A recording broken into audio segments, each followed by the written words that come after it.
here, the trade name would be what? Visceral. How you know what is a trade name versus what is a generic name? Always a generic name's always either in parentheses and it's never capitalized. Guess what? A lot of hospitals are going to generic names. So you have to get comfortable with knowing both. So when you look at the generic name for visceral, what is it? And it's usually right under the trade name.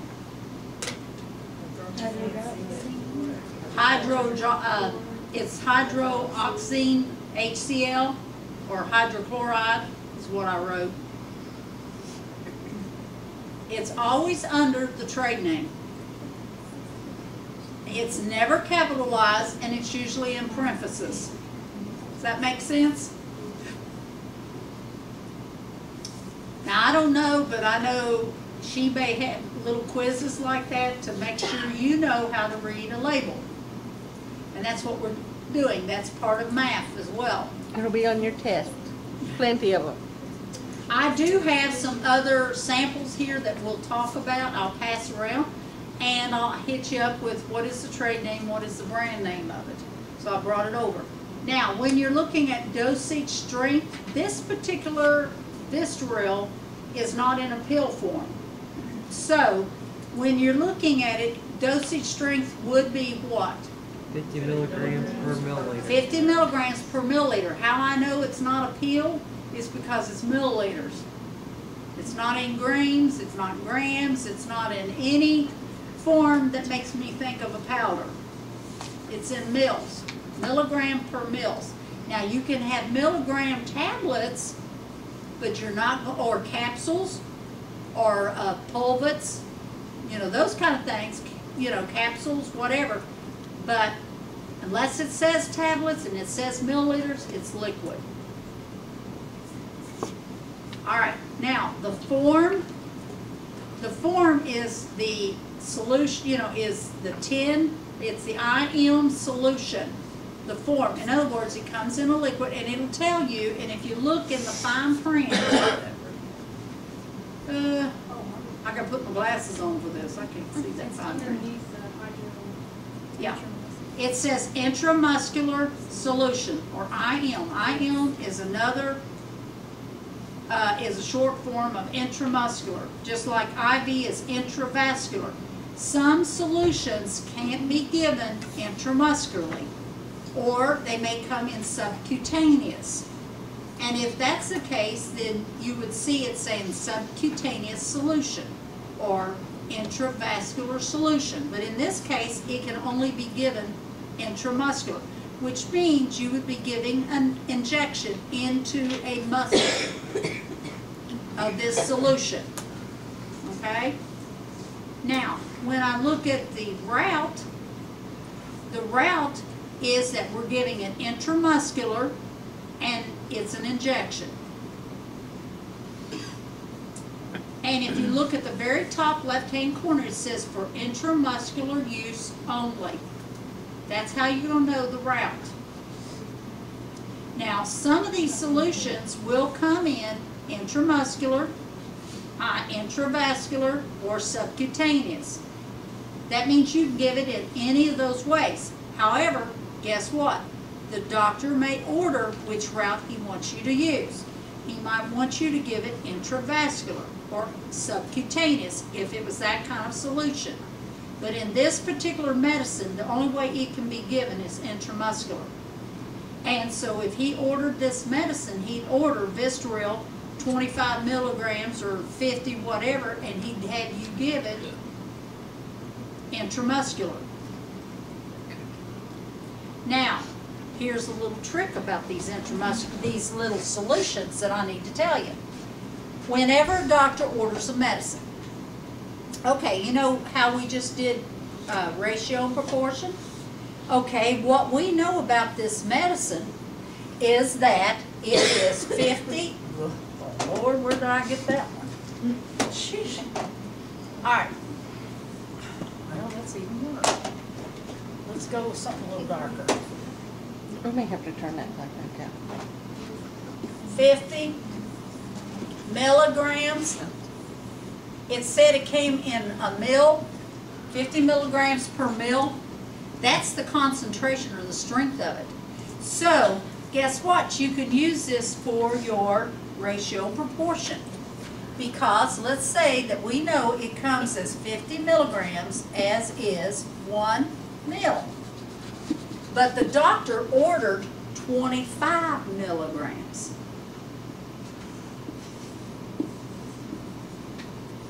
So how many mils are you going to have to give? 0.5. 0.5 if you do your math. We could shake it up. Let's say that it's 50 milligrams again, and you've got 1 mil, and you don't know how many milligrams you're giving, and we're going to give it in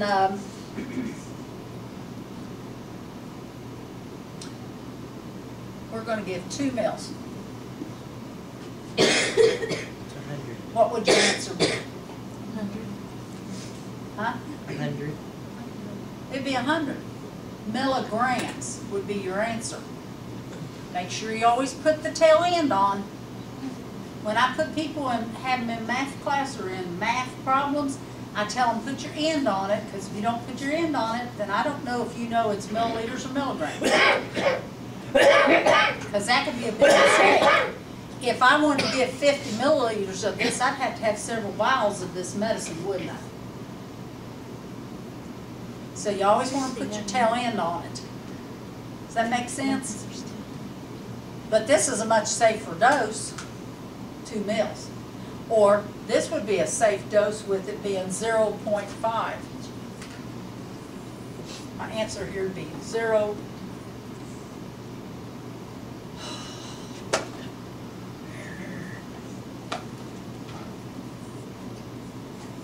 And by the way, when I do this, if it's always under 1 mil, you always put the 0 point something, because how, you know, on doctor's orders sometimes, if they may not be totally clean, they may have specks on there, and it could be a medicine error. So you always want to put a 0, period, your number. Okay? Anything less than 1 has to have a 0 point. Now, if it's 1, they'll tell you this is a no-no too. If it's a 1, you don't do this. This is a no-no. You just say 1 milligram or whatever. Whatever it is. Unless, of course, it's a fraction. Then you put that. Or whatever it was. Okay? But if it's less than a whole number, you always put 0, period, and then whatever it is. It could be 0.75. Now the reason I bring that up is, you know, what if you're giving baby doses, you know, babies small doses, and they're in these milligram, you know, half of a mil, 3/4 of a mil, 1/4 of a mil. You'd want to make sure that you put the 0 point in front of it. And a lot of times you can think of with infants, you're not going to give a 3 milliliter injection.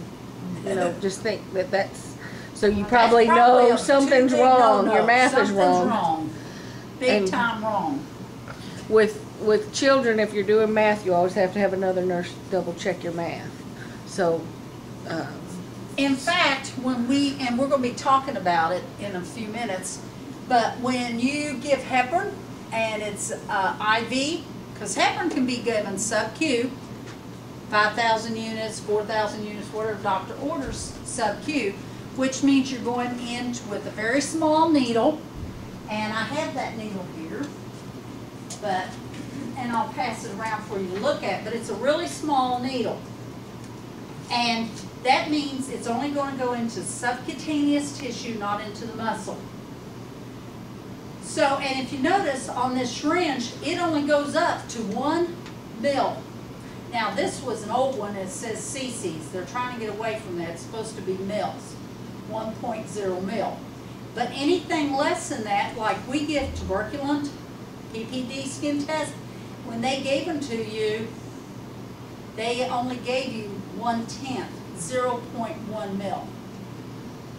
But this is subcutaneous. All right? So I'll pass this when you get done, you know, back over that, and it'll eventually get to Miss Clark. She can keep up with it for me. So that's something I want to mention. Now, when we look at this amount in a container, the total amount in this container is how much? 10 mils. That's not the number you want to use when you're doing your math.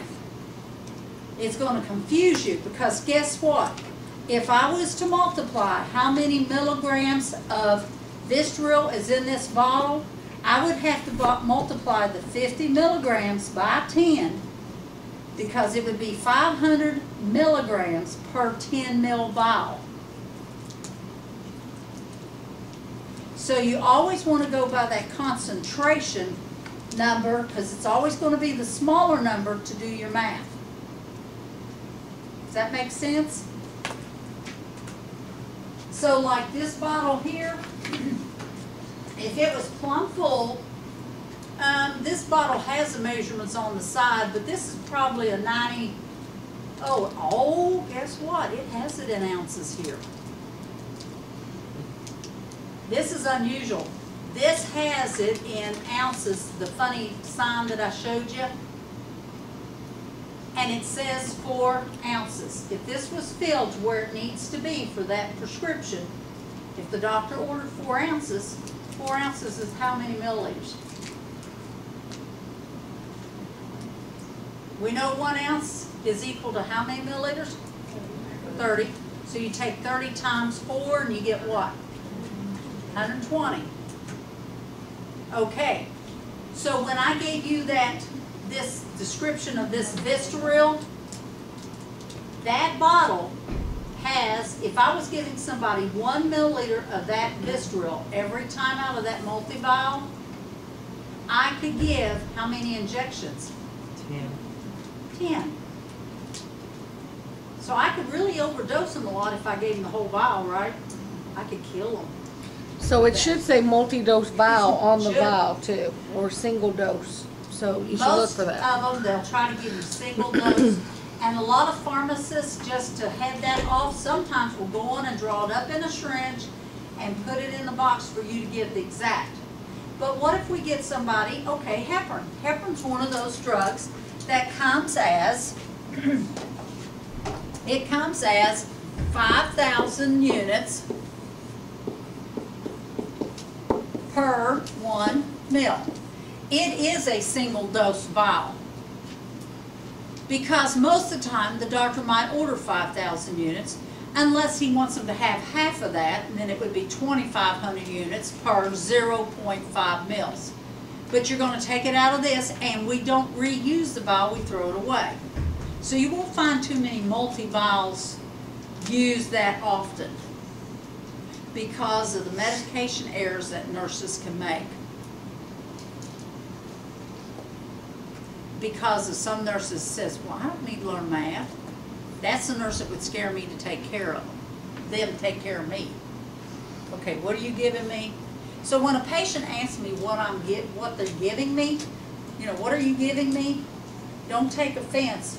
They're probably a very educated consumer who wants to know, what are you giving me? Because like one day I had a lady who was getting gabapentin, and the package that it came in was from 2 different companies. Both said gabapentin, they both had 100 on it. She was to get 200, but one was yellow white capsule and one was a yellow capsule. I don't blame her for questioning. I showed her what the label, what the package came, and showed her it was gabapentin 100 on both, so that she would be at peace of mind knowing that I gave her the correct dose. Okay? So that's what you got to look at. You are the patient's advocate. Can't stress that enough. So anyway, heparin is one of those that comes like this, but it doesn't come in a multivial. It's a single dose usually. Now, once in a while, a patient's small and they may only order 4,000 units for whatever reason, or 2,500 or 3,000 units, because of their size. But normally, most average built people, they may order the whole 5,000, you're gonna give the whole milliliter. Now, in every vial, there's always a little excess. Just because there's a little excess, you never give that excess. Because, and the only reason they do that is so you get the correct amount and you can squirt back that little excess, throw it away. But it's usually like a tenth, 2/10 at the most, excess. You throw it away. Okay. Now, so the total amount of this vial is 10 mils. Now, the directions, what I wanted you to write here is you put that storage is equal, is stored below 86 degrees Fahrenheit or 30 degrees centigrade. Protect from freezing, so this can't be put in a refrigerator or freezer. And to avoid discoloration. Visceral comes in a dark colored bottle. It'll come in a vial that's even probably darker than this. This is somewhat light protected, but it'll be a darker one. It'll be a dark amber brown color. Protect from prolonged exposure to light, and it's all wrote there for you. If you can read the fine print, to avoid discoloration, protect from prolonged exposure to light. Okay? She's going to have you read labels. Now, I'm going to send this one around. You don't really have to get it out. This one is a 25 milliliter single dose vial, but guess what I'm going to use is the math. The math I'm going to use is 125 milligrams per 25 mil. This is a drug that I might actually have to give somebody that's having some kind of heart problem in a CCU. And more than likely, the doctor is going to want me to only give 5 milligrams per milliliter, the smaller number. In other words, this is telling you what's totally in the bottle and what the single dose might be. So I want you to read it. This one's set up just a hair different. In other words, it says single dose vial, but depends on what kind of rhythm if I'm going to use all that or not. I'm going to look at this baby aspirin, this aspirin and see.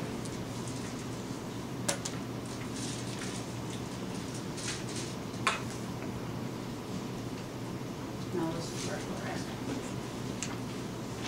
Now you see this dark color? This is what would be protected from light, this colored bottle.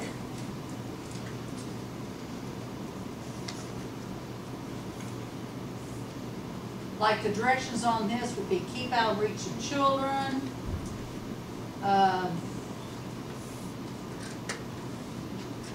store at 15 degrees to 25 degrees centigrade or 59 to 77 degrees Fahrenheit.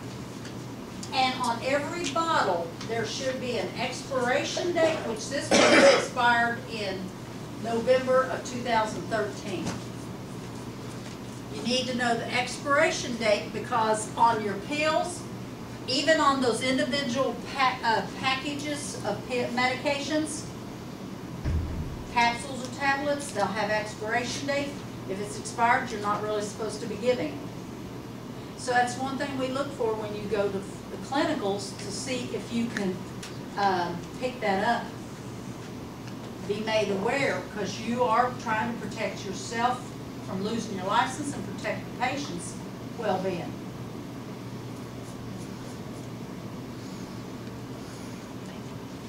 Here is some more. I'm just giving these to you because these are inhalers, but if you notice, they have the big name Q-bar, 40 milliequivalents. Underneath, they have the generic name, and it's all in little letters, and it's all in parentheses. That's about all I'm using those for.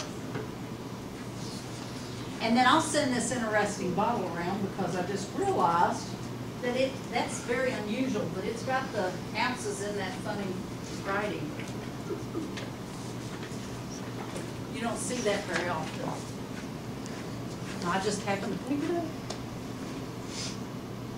Okay, so now we're going to move on. You'll turn to the next page.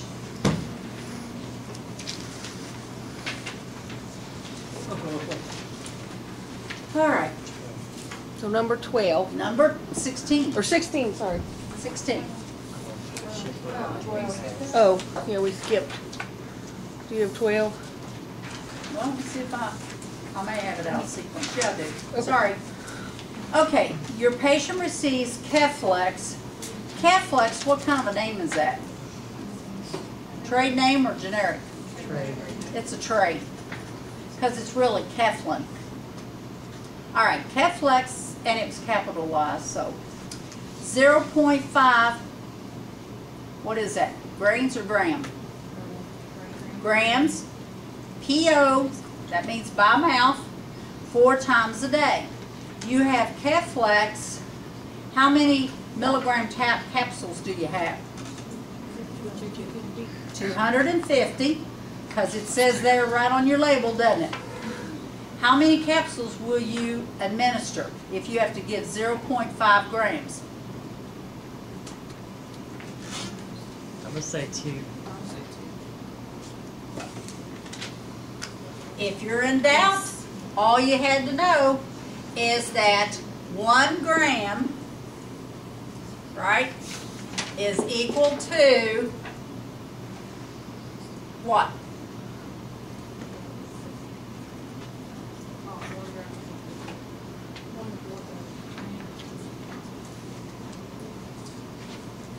What's 1 gram? 1,000 milligrams, right?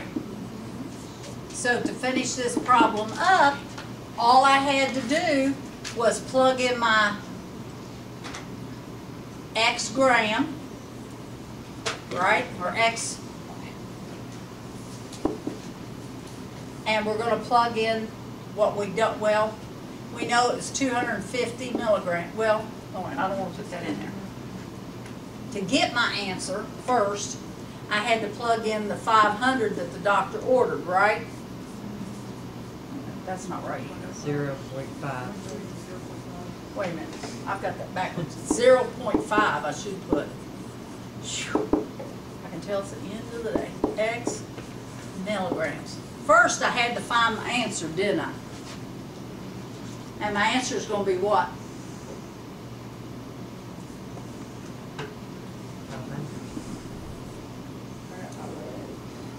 My X, when I did everything out here, it's going to be 1,000 times 0.5. So when I get that, it's going to come out to be what? 500. Now, when it asked me what kind of milligram capsules I had, it told me 250, right? So I know that I have, if I wanted to do the problem, I know I have 250 milligram to 1 capsule. When I erase this part here, hold on. As is, I know that I have 500 milligrams the doctor ordered to what I don't know capsules, right? So guess what? I took this problem and I did it. It was 2 steps, but I got my answer. Did I not? Using ratio and proportion. Now you can do dimensional analysis, which I'm going to show you in a little bit, but this is easy when you want to figure something out. First I had to figure out how much I had to give in milligrams. Then I would take those capsules that was 250 into it. And my answer would have been 2. So yes, you were right. It would have been 2 capsules. All right. Next one. The patient may receive, your patient may receive Dilaudid 3 milligrams IM every 3 hours for relief of pain. It's caused by total hip replacement. Dilaudid is supplied in 1 milliliter ampoules. Ampoules are little glass containers you have to break. They're only used once. So it contains 4 milligrams. And they come in 1 milliliter, so that's 4 milligrams to 1 milliliter is what we know, isn't it? How many milliliters will I get?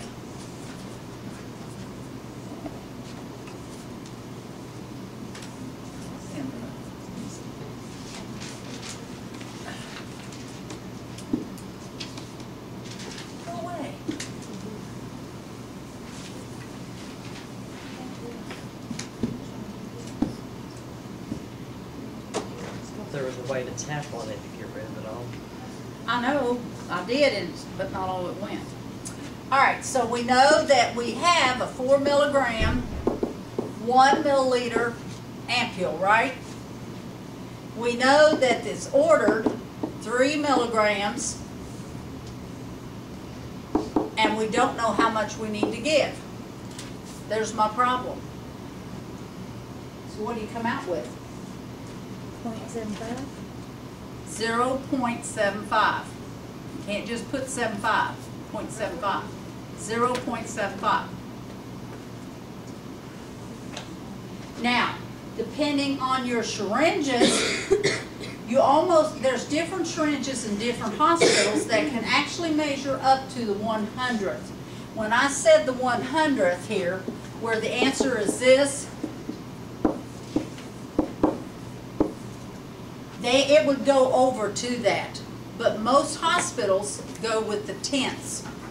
So depending on what it is, on whether you can give 0.7 or 0.8. In this case, with it, usually the rule of thumb, if it's 5 or above, you round up.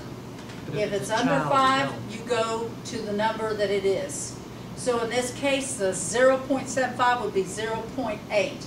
If I had a tenth of a syringe. Now, the tenth of a syringe, I didn't find the 100th, but I did find the 10th.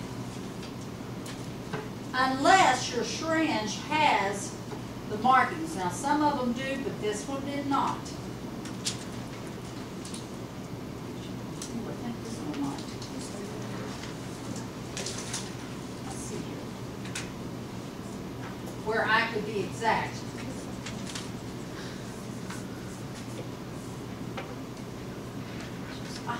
Yes. This one here, the white one, can only be given in 8/10. This one, I can actually draw it up to look like 0.75.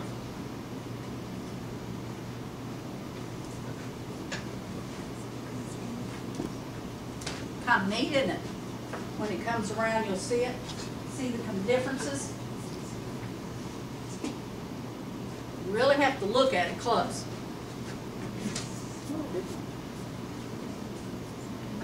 See what she's talking about. So my answer there is 0.75. Okay, milliliters. How'd you get that? I'm sorry. Huh? I missed a step. On this one? Yeah. I don't know. Okay, what I'll do is I'll erase this part and then show you.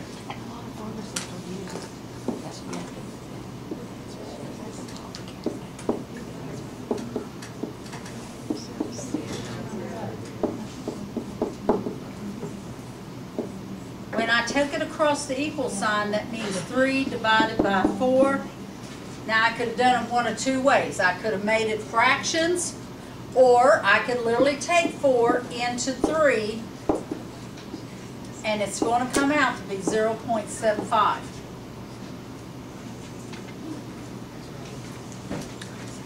It's going to come out either 3/4, which we know you can't draw up a syringe as 3/4, or I could do it this way and come up with a decimal 3/4, you know, which is 0.75. In liquids, you can do that. Make it decimal fraction. Is that understandable? You're going to have medicines like that, especially injections. You know, when you get a tuberculous skin test and it's 0.1, you know, if you put that in a fraction, that is 1/10. Or 10 over 100, which is an improper fraction. All right.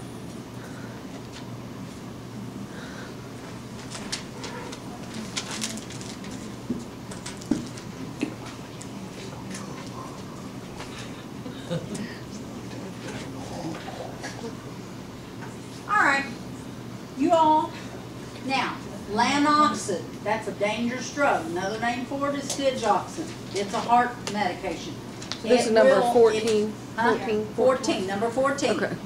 Johnny receives lanoxin, 40 micrograms PO every 12 hours for treatment of cardiac or dysrhythmias.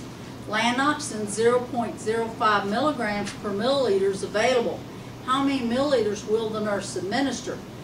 You can, if you know dimensional analysis, you can do it that way, but if you're not in that time mode there, then you can do the ratio and proportions. Or how about looking at your label? It tells you that it comes as 0.05 milligrams per milliliter, but look in your label down there where you, oh, I forgot to discuss this. When you see this funny, like they had a 50 and they had this funky looking G, well, UG, let me try to write that. Funky, something like that. That UG is another measurement for micrograms. Hopefully they've gotten rid of that. It's another one of those that's been discarded. But this really equals micrograms. So I looked at my little label there and it says 50 UGs, or in parentheses 0.5 milligrams. So guess what? I've got my math problem. I know that 50 micrograms is to 0.5 milligrams, as is what we want ordered is 40, do we not? Is to X milligram. So now what am I coming up with?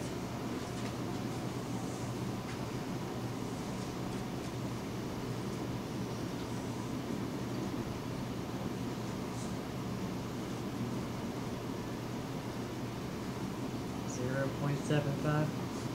0.75. However, one thing I 0.8. didn't tell you is after you change it to whatever you get here, then you have to put it per mil to get it into mils. It's one more step. So here you get this, and here you get this. So this would have been 50.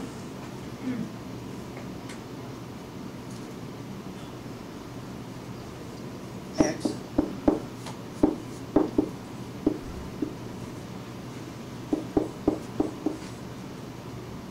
All right, and so then my X would have been 2.00, all right, divided by 50. So X would have given me 0.4, all right, no, 0.4.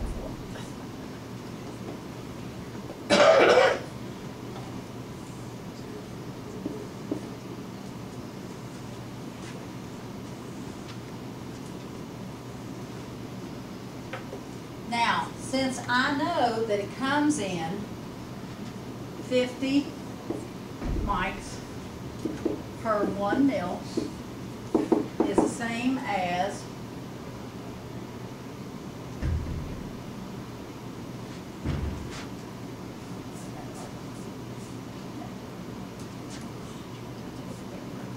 all right, and I know that I have to put it over the 0.04 micrograms is to, well, I'm going to remove this portion. I'll leave the other. I just got 0.4, not 0.04. Well, I may not have done my math in my head right. Oh. That 2.00, shouldn't that be 20? Yeah, it should be. Yeah. Oh, it should be 20. Yeah, this should be divided. I put divided and it should be multiplied. You're I say right. 20 is what I got, that's why I was trying to figure out what sheet. Wait a minute. Let me get my math right. She's doing that math in her When head. I I'm can't doing do it it in my head. head, I don't always, I have to think about it. Hold on, let's do my math right. 0.5, okay, and I wanted to do the, well, I erased my problem. It was,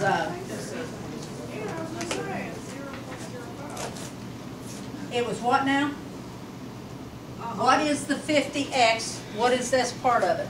0.5 times milligrams times 40 micrograms. Okay, so when we do our 40, we do our 0.5. It's 20, right? Right. Okay, then when I divide it by my 50, what am I gonna come out with? 0.4. No, wait a minute, it's 0.05 times 40. I got 0.4. Correct. And I got 0.04. It just wrote down wrong up there. Where did I write it wrong? It's supposed to be 0.05 times Yeah. 40. 0.0. Because I wrote it wrong too. Yeah. Oh, Oh, I yeah. see. Yep.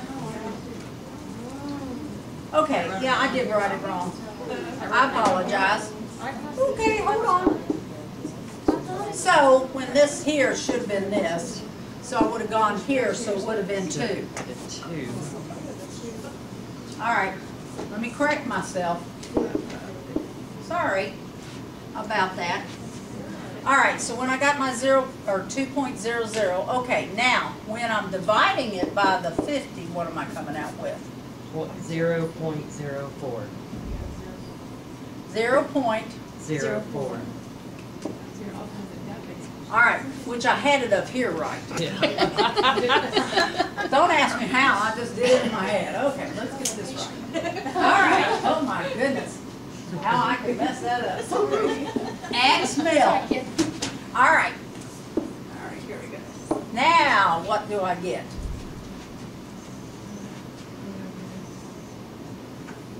Now what do I get? I had to change it to mils. I can't give it in milligrams because it comes in a liquid, even though I'm giving it by mouth. So what are you getting?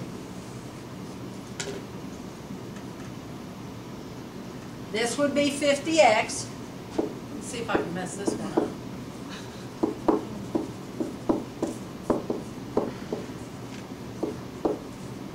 If I write my steps out, I'll do better. All right. Divided by 50, right? Get rid of this before it confuses me. All right, now, what did I come out with when I divided it? 0.0008.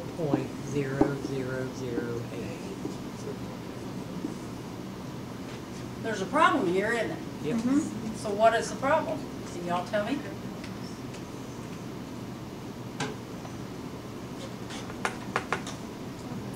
Do you see how I set it up?